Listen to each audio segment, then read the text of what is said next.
Did I miss something fun?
I want to thank you for joining us this morning for this very innovative and exciting event. Women's Philanthropy has sponsored many virtual events over the last 12 weeks. It's been a great way to stay connected. It's so nice to have the opportunity to escape the craziness of COVID-19 for a minute and get lost in the world of the arts. We're so fortunate to once again have Debbie Davis, a veteran of the art world, share with us her expertise and insights. Debbie's first virtual tour with us this May was enjoyed by all. When she volunteered to do another one, there was no hesitation from us in accepting this generous offer. Before I introduce Debbie, allow me a few minutes to share with you some information about Jewish Federation. I'm so proud of the work Federation does today and every day. During this unprecedented time in our history, Federation has done an outstanding job assessing the needs in our community and allocating resources to make sure emerging needs are being met. 2 weeks ago, PTAC's Kosher Delicatessen had 50 frozen meals to donate from a wedding that was canceled due to the pandemic. They called Federation and we knew exactly where that donation should go. We connected them with JAT, a residential home for Jewish adults with developmental disabilities, and the residents were overjoyed with their special Shabbat meal. Federation has the resources and influence to make these types of connections to keep our community strong. If you have made a recent donation to Federation, thank you. If you haven't, maybe today's the day. Just go to jfnnj.org/donate to help make a difference. We are fortunate that a very generous family in our community has agreed to match any new or increased gift. So now, before another minute goes by, here's some background about our speaker today, Debbie Davis. Debbie's expertise is in modern and contemporary art and photography. She has worked at some of the most prestigious museums in the world and has been the curator for a number of prominent corporate and private collections. She's the author of a children's book about a family visit to the Guggenheim and writes a newsletter, Access to Art, that is distributed to over 500 people. Debbie is going to do her presentation, and after, she will be happy to answer any questions. Please feel free to ask questions using the chat or the Q&A feature at the bottom of your screen. Now it's my pleasure to turn it over to Debbie. Thank you, Stacy, for your kind introduction. And I am very happy to be giving you a virtual tour today for UJA Federation, which is such an important organization that takes care of so many people in our community. So today I'm really happy that we're taking a virtual tour to Los Angeles. The last show that I saw, the last trip that I saw before COVID was to the LA County Museum to see a retrospective, a mid-career retrospective by Julie Moretu, who is a 50-year-old artist who works in Los Angeles. She lives in New York.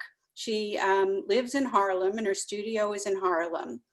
And I'm just making sure everybody, I hope everybody sees my screen. Julie, to me, is one of the most important artists working today. She works in abstraction, and her work is filled with many layers. And her work deals with issues of our time that are so important, and they are depicted in a very sophisticated and intelligent way. So I'm very excited to share this show with you. So as I said, Julie is 50 years old. She was born in Addis Ababa, Ethiopia. Her mother is American and white. Her father is Ethiopian. Her parents met when her father was getting his PhD at Johns Hopkins. And they moved to Addis Ababa, where her father was teaching.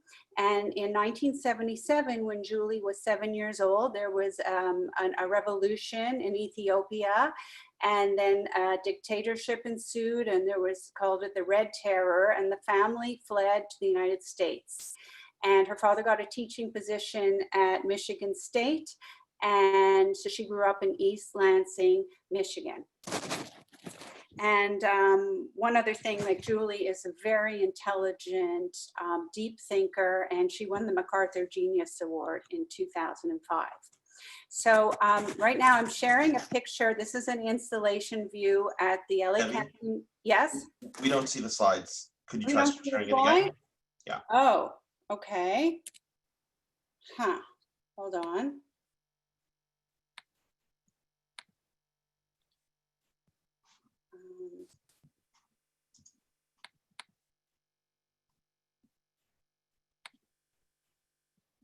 Okay, great. Okay, wait a minute though. I just want to change the view. You see them now? Yep, thank you. Okay, so that's Julie. I thought you were all looking at Julie for the past minute. And this is the LA County Museum. What I didn't mention is that the show is now closed in Los Angeles. Probably for the last month, nobody was able to see it because the museum was closed. The show is supposed to be traveling to the Whitney Museum in New York. Right now, it was supposed to open sometime this summer. Right now, the date is to be announced. So hopefully the show will still happen. So we're starting with this painting. So the first time I came into contact with Julie was around Julie's work. Was around 12 years ago. I was at the Art Basel Fair, which actually would have happened last week. It happened virtually, but it's the most important art fair internationally. It happens every June in Basel, Switzerland. And it takes place in a large convention center. And usually there are lots of people and they're milling around. And I'm walking down an aisle and there's like around 15, 20 people standing in front of one painting, which is highly unusual unless it's some very provocative thing like a nude woman who's a fountain or something. Usually there aren't big crowds in front of artworks. And so I figured, well, I might as well see what this is. And it was a painting like this. It wasn't this painting, but people were really spending time looking at the work. And so that was my introduction. And just so you know how her work affects people. So this painting is from 2001. It's called Retopistics, a Renegade Excavation. And excavation is an important word for us to sort of be able to decipher what her work is about. Her work is made up of multiple layers, physically, of layer after layer, the painting that she makes, but also multiple layers of meaning. So this painting, so I'm just going to flip back. Look on the picture on the very left. I just wanted to show you the scale of the painting. It's enormous. It's 17 feet long. And I'm going to go back to the painting. And the painting is in the collection of the Crystal Bridges Museum in Bentonville. That is the museum that the Walton family built in Arkansas. It is one of the finest, like, growing collections of American art. And most of the paintings that we're going to be seeing are in museum collections because they're of that caliber. She's such an important artist that museums are getting the paintings if they're able to. So what we're looking at here is a painting about airports, actually.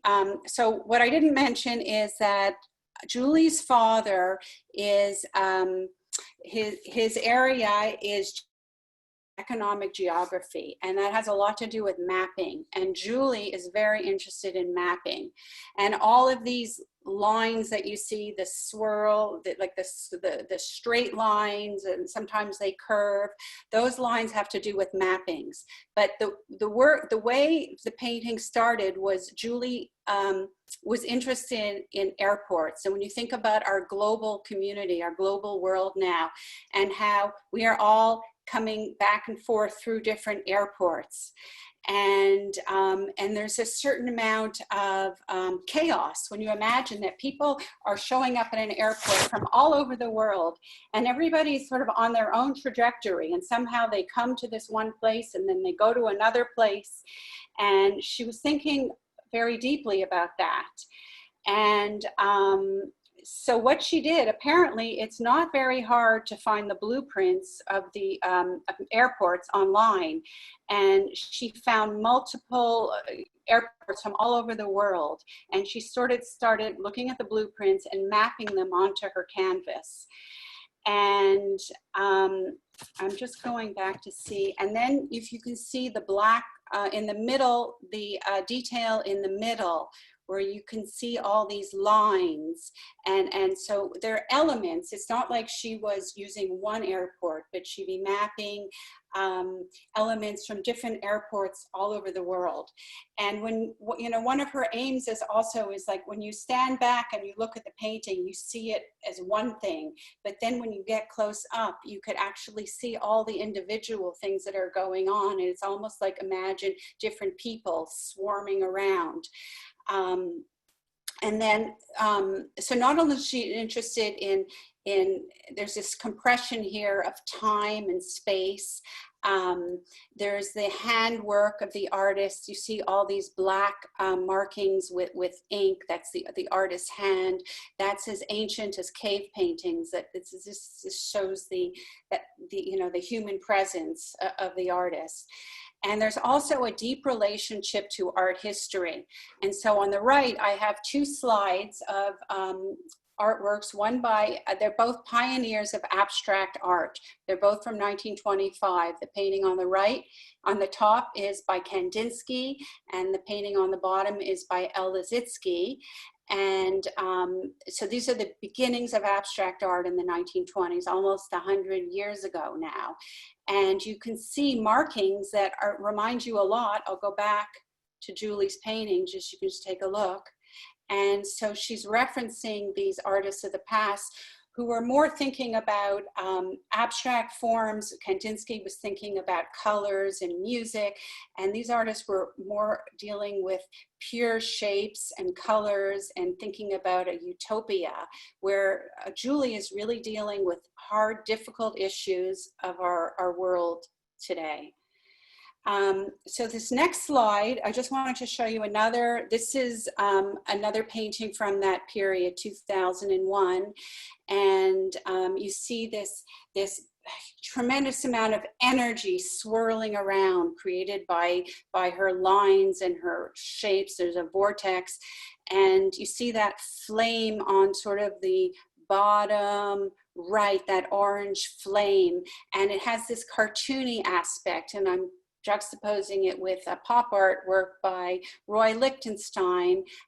So there, you can just see that there are many, many references from art going on. So now this painting is 3 years later, from 2004. It's called Stadia. It's another enormous painting. It is 12 feet long, and this belongs in the Carnegie Museum of Art in Pittsburgh. And for this painting, she was interested in investigating stadiums. And she mapped every stadium she could find, again, by grabbing images and drawings of stadiums from online. And so stadiums are buildings that hold large numbers of people, but they also contain an undercurrent of chaos and violence. When you think you fear a stampede happening or riots that happening when a lot of people gather. And she started looking at stadiums as ancient Greece, where in theaters where democracy began and the beginnings of theater started, and then the Roman Colosseum, where there was a spectacle of gladiators and slaves and slaying animals. She was thinking about the Berlin Olympics in the stadium and the rise of the Nazi Party, the Superdome in New Orleans, football, Madison Square Garden, and thinking about how we are in a crowd and the dynamic that we feel. And if you look at this painting, you see the oval shape of a stadium, with the yellow, especially if you notice the way the yellow is going around. And then on the top, you notice all these color blocks, tons of colors. And these are symbols of patriotism, of flags. And if you look on the very, very top toward the right, you'll see what alludes probably to an American flag. And at the time that she made this painting, it was the US had invaded Iraq. This was the beginning of the Iraq War. And she had a lot of nationalism and aggression on her mind with, you know, government aggression with power. And I'm just showing you this next slide of how the painting are made. As I said earlier, they're made up of layers. The first layer of painting would have been the mapping, so she had made with those faint lines that you see. And then there's a paint, looks like this is the Colosseum, but I'm not sure, where she has the image projected onto her canvas, and then elements of the architecture are drawn by hand, and that is not the artist, that's an assistant. So sometimes assistants are working on certain layers of the painting. The artist, when see black ink, that's usually Julie's hand. But just to give you an idea how these works are made. And in between the layers, she puts a layer, these are made with acrylic paints, and she puts a layer of acrylic, clear acrylic over each layer and sands it down. So some things get covered and you never see again. Other things become transparent, but it is like an archaeological dig where you keep discovering layers. So the beauty of being on a virtual tour is I could throw things in that aren't actually in the museum exhibition. And this is one of the things that is not in the show. It's way too massive to ever travel. And this is a mural that Julie made for Goldman Sachs. And this was a commission that she worked on for 2 years. When she got the commission, so this was made in 2009. In 2007, she got the commission, and then in 2008, we had the global financial crash, and it was a little bit awkward when this painting was actually unveiled because Goldman Sachs was not in people's favor. A lot of people blamed the investment bankers for everything that went wrong. But so be it. This is the mural. It is in the lobby of the headquarters in Battery Park City, and when it's a little bit hard to see because it's so big, but when you're driving down on the West Side Highway in Lower Manhattan, you could see it you can see it by looking through the window. So Julie was paid $5 million for this mural, and $1 million went to the artist and $4 million were for production costs, which is quite astounding. And also interesting that the theme of this mural, I'm going to show you another view, here it is the history of global capitalism. And so she started off with a few old images. One was from a postcard of the New York Stock Exchange. And she mapped all different kinds of, so the first layer would have been mapping of networks and flowings of the history of finance and capitalism, and looking at trade routes, war maps, urban growth. And then the second, and then remember, sanded down another layer. The second layer, she would use, when you look at the architectural lines, different drawings from banks all over the world, stock exchanges, markets, factories, warehouses, fortifications, and that was all done in pen and ink.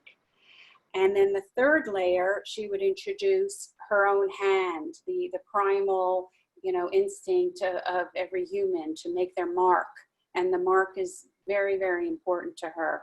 And so all those black lines, there's no assistance, that's Julie's hand all over the painting. And then the fourth layer, where you see these colored blocked, brightly colored shapes all over. And those are referring to different trademarks of different logos and advertisements from different companies. So it was pretty impressive of Goldman Sachs to sort of allow this somewhat opinionated critique, I think, a little bit of global capitalism to hang in their lobby. And it's quite a masterpiece. So you should, even during COVID, you can probably go see it from the window. And this is just a detail of, I don't know if it's so hard virtually to show you the texture of the painting, but it has like a glassy quality from all the layers of clear acrylic that go over it and the sanding. So I tried to get a close-up view for you to see here. This is a tiny little section of that massive painting. So this next work is called Gama. This is from 2012, and this is a work in four parts. You cannot tell from this slide how massive it is. Each one of these paintings is 15 feet high by 12 feet wide. They're enormous, and even though this was made as one work, the different panels got separated. So each one is in a different museum. And one is in Guggenheim, Abu Dhabi, one is in the High Museum in Atlanta, one is at the Tate in London, and one is at the Museum of Fine Arts in Houston. So they were brought together for this exhibition, and who knows when anyone will ever see them together again. And this was a painting that she made inspired by the Arab Spring. And Gama, the title of the painting, is the name of the building on the upper right, this modernist building that sits on Tahrir Square in Cairo. As you remember, that's where one of the biggest revolution of the Arab Spring took place. And Julie was fascinated that after 40 years in power, Mubarak, who was a dictator, left peacefully. He resigned after 17 days. And so this is, I think, what spurred her to work on the subject. And I'm just going to go back to the painting for a minute. On the left, by the way, is a detail of the painting. And so what she did in this painting is she looked at, and the Gama, the modernist building, was built in the early 40s. It was when Egypt became independent, and it was this hopeful, this modernist building. It was the end of colonialism, and there was this bright future ahead for Egypt at the time, and it symbolized modernity for Egypt. And in these four paintings, Julie not only drew Gama, but she drew all the different buildings on Tahrir Square, and they were all in different kinds of architecture, some Islamic. It's an ancient square, so different kinds of architecture. And then she also mapped different squares where revolutions have taken place throughout history, throughout the world, like Zuccotti Park, where Occupy Wall Street happened, or Red Square in Moscow, Tiananmen Square in Beijing, the Zocalo in Mexico City. And remember that she was a product of a revolution. Her family had to leave Ethiopia when there was a revolution there. And then one more thing I wanted to point out is, again, I keep bringing back the connection to the history of art and the masters that have come before her. And on the bottom, the sepia drawing that we're looking at is by Leonardo Da Vinci. And look at the similarities of line. Of course, he was also a great thinker, intellect, and the use of line and architecture and the movement. And I mean, it's crazy how much the work has in common with Da Vinci. So this next pairing is to show you that Julie is also a very gifted printmaker. Not only is she a great painter, and she explains that she got her master's in fine arts at Rhode Island School of Design. And if you want to be a painting major at Rhode Island School of Design, you have to also take printmaking. It's part, I think you have to do a painting and printmaking major. So she really learned, and a lot of people don't understand the difference between a fine art print and a reproduction or a poster. But a fine art print is made in an edition, but like an etching, what we're looking at now is made, it's not a copy of a painting, it's a work of art in itself, and the artist has to etch the drawing into a metal plate, and then you work with a master printmaker. It's a collaboration. So the printmaker himself is a very, very skilled artisan, and you have to figure out how. So on the right, we're looking at a print by Rembrandt from 1643 of a landscape. And Rembrandt had to figure out how to depict a landscape with just being able, no color, black and white, and the use of his line. And Rembrandt is one of the great printmakers of all times. And because he was able to not only to, depict a beautiful scene, this beautiful landscape, but his expressive use of his lines and the different ways he etched his lines, and he used many different techniques. Sometimes he would scrape right into the plate.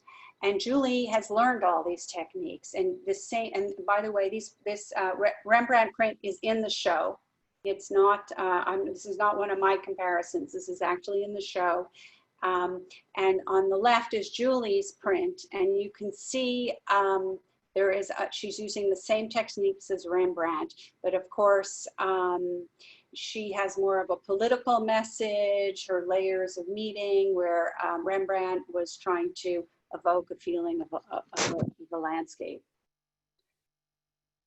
And this is one other print. This is a newer work, and this is one of the most ambitious prints that has probably been made in a while.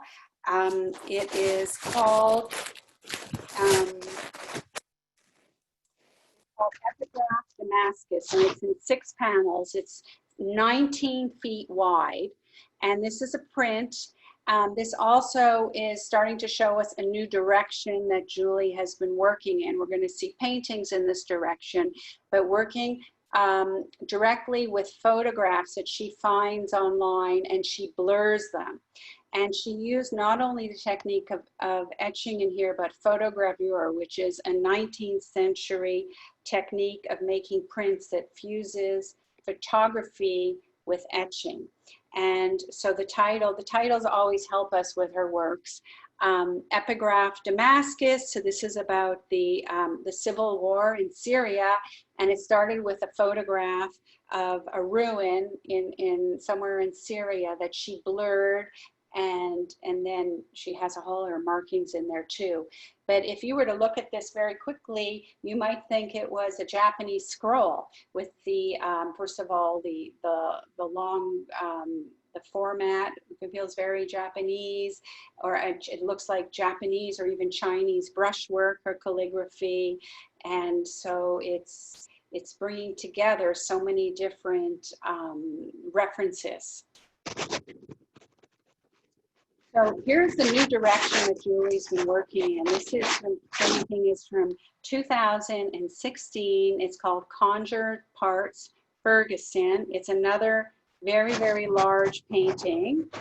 And if you look at it, you might think you're looking at some kind of graffiti art.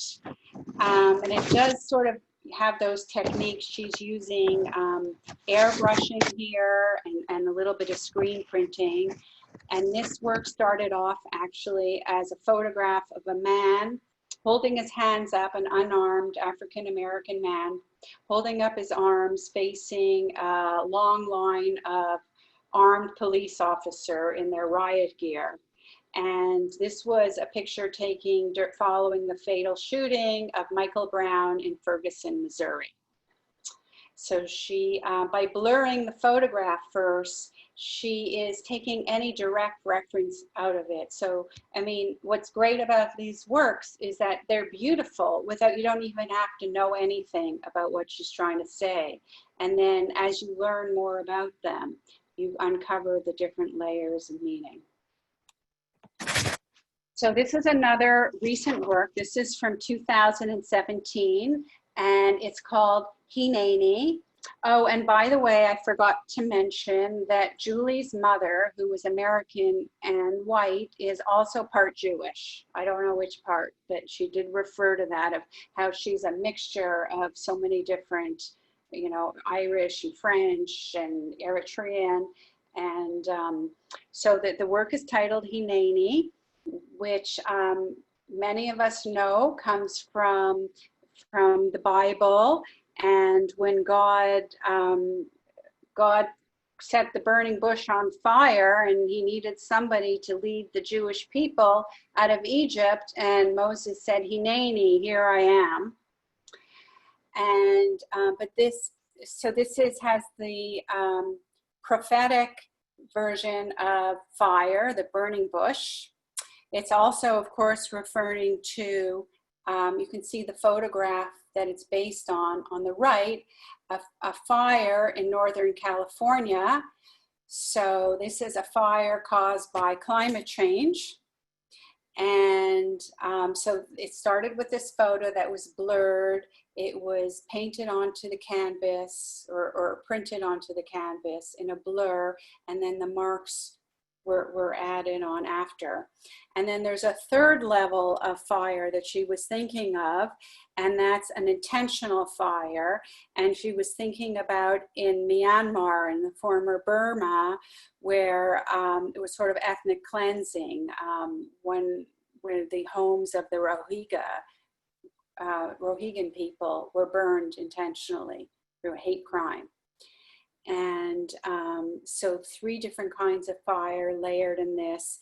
There's this toxic color. I mean, you could see the toxic color coming from the fire, the actual photograph, but she was also thinking of the siren, the red siren, and how it hurts your ears and it hurts your eyes, and it's hard to look away. And for her, every landscape is, she says there's no such thing as a landscape. Every landscape is politicized.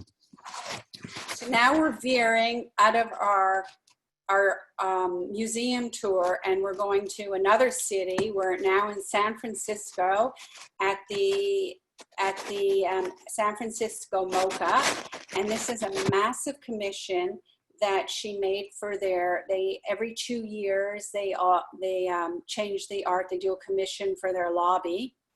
And so the commission, the painting is on the left. There's 2 of them. You see them behind the columns.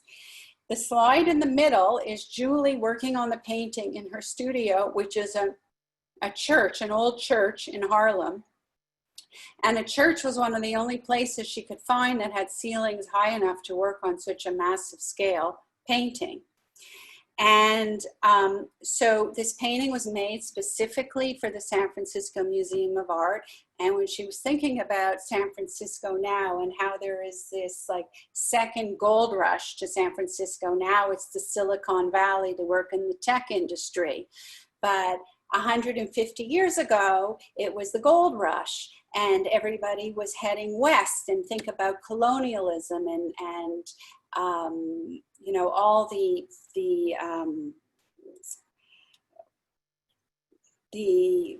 things the colonizers did, the exploitations that happened in order to take over this land. And so when she was thinking about the going out west, she was also thinking about the romantic sublime. And for those of you who were on my tour of the Richter show, we talked about the sublime in 19th century France.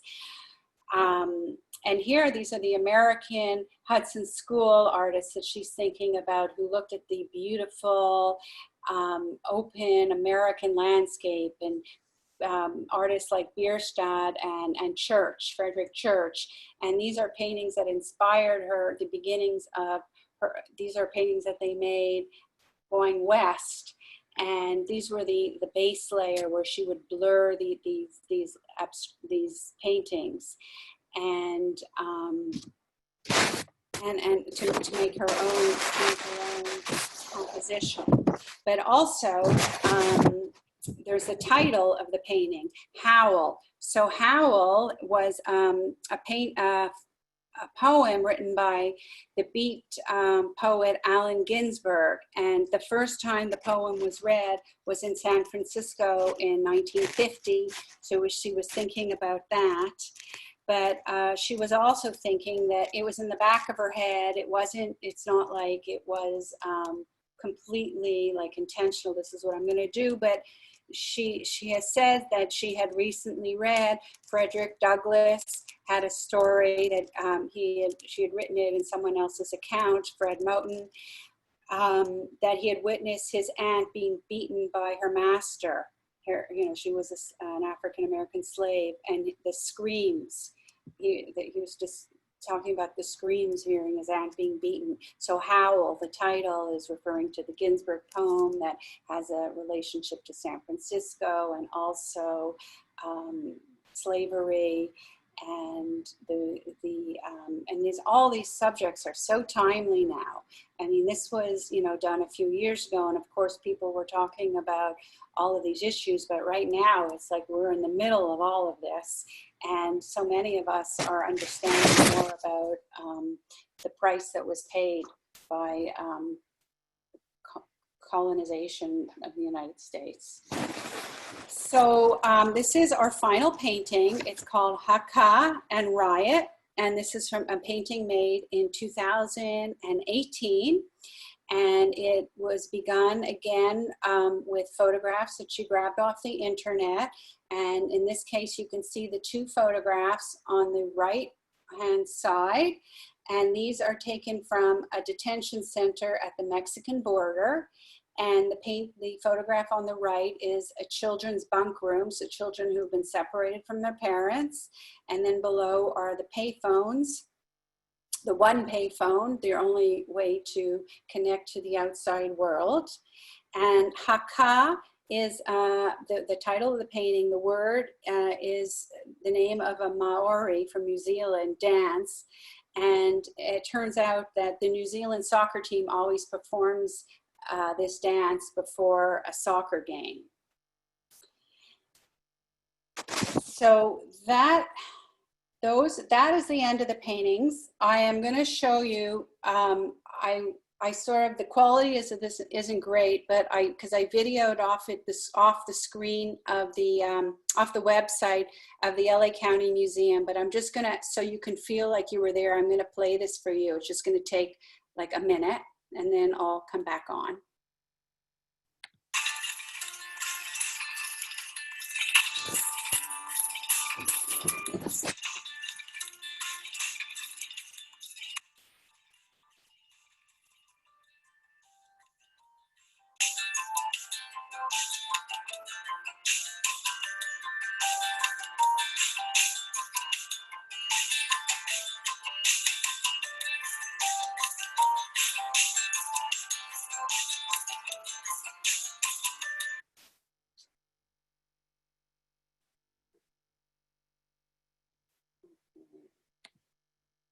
Okay, so that's the end of the slide, the slide presentation. So I just want to conclude. I hope I was able to show you how many layers there are in Julie's work, how she's so connected to the issues going on in our global, I guess, digital world and that we're living in right now. And she's dealing with complex subjects. And when she says that, language can't often, language sort of fails at communicating a lot of these ideas. And so she's trying to convey things through these layering of her images. And it's also a way for people who are marginalized and people who don't have a voice, that you can't get out there and just say what you think and criticize society, but it's sort of like veiled, right? It's not actually in your face. So her strategy for communicating these ideas is through abstraction. And when I showed you the very early abstraction of Kandinsky and Malevich and Liszewski, and their abstract art was more about formal qualities of line and color and about art. Her abstraction is a way of communicating complex ideas. And even the blur, we looked at the blur with Richter too, a way to obscure the subject matter. So you really, if you want to know what these paintings mean, you really have to work at it. And her mark with the black ink, the mark is also something that is very important in feminist practice, to show the body. The woman is, there's something just more immediate about using your mark. And the mark, as I said, goes back to cave painting 40,000 years ago. So a lot of these paintings are about, you know, this new anti-patriarchal society that maybe we are moving into.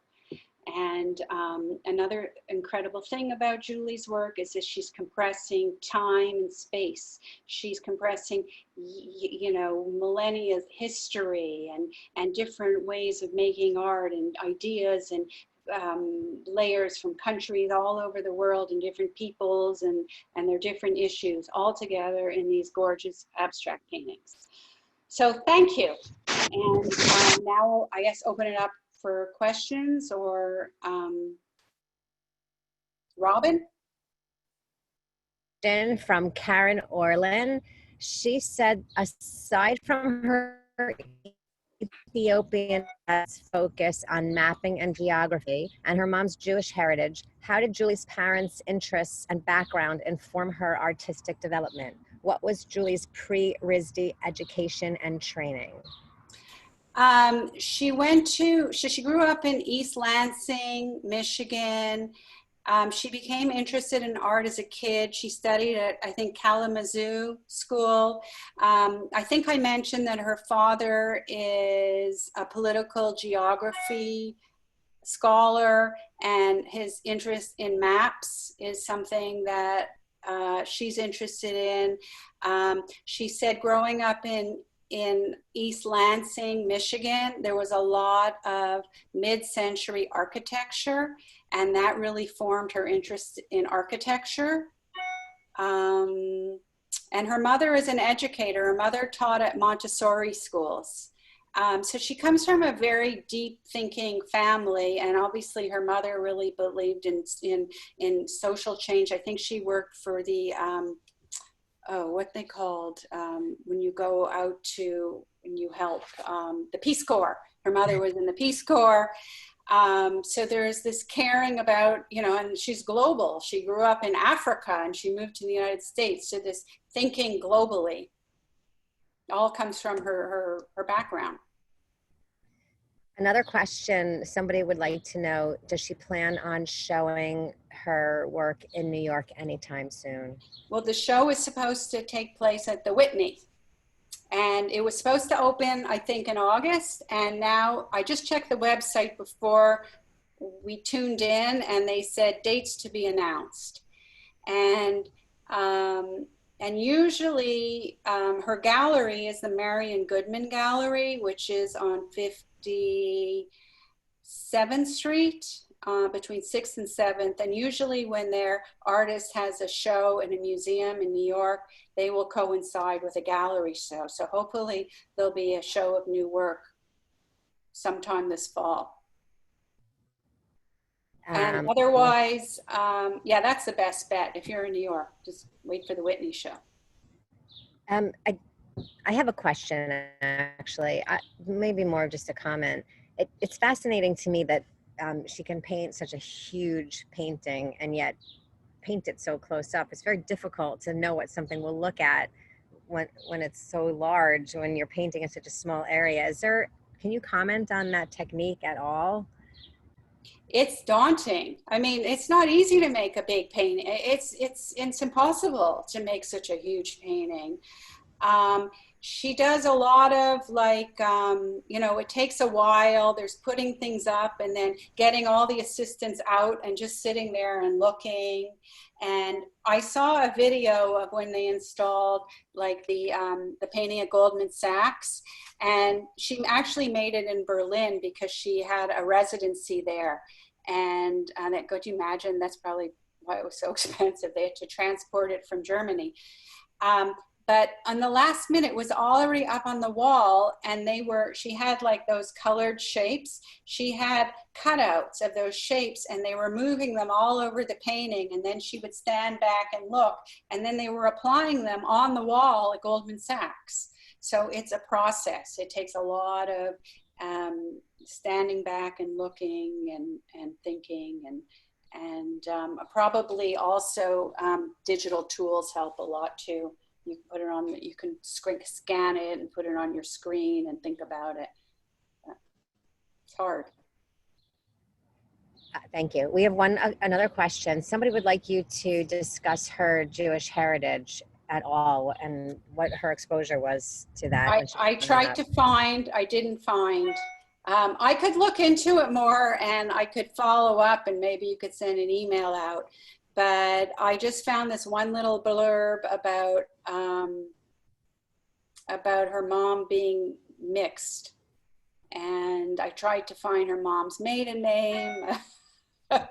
So, and then of course, you know, Ethiopia has like one of the most ancient Jewish communities. So if I ever get to meet her, I could ask her.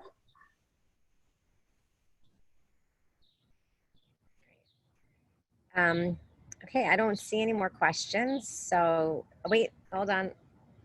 What is her last name? Can you see that? Oh, and what was the name of hers?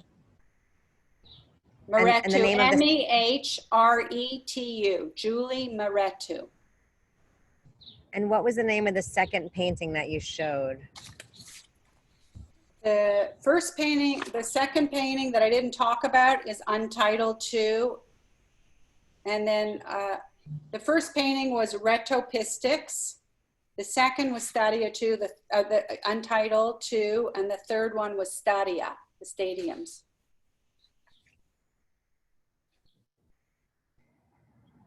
Okay, I don't see anything else. So I'll just close by saying, Debbie, thank you so much for a great program.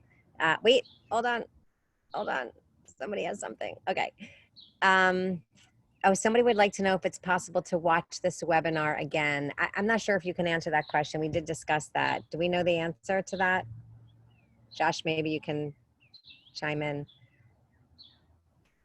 I'm not sure, but we'll be able to get back to you on that. Okay. Oh, it will be made available. It'll be made available. Okay, great.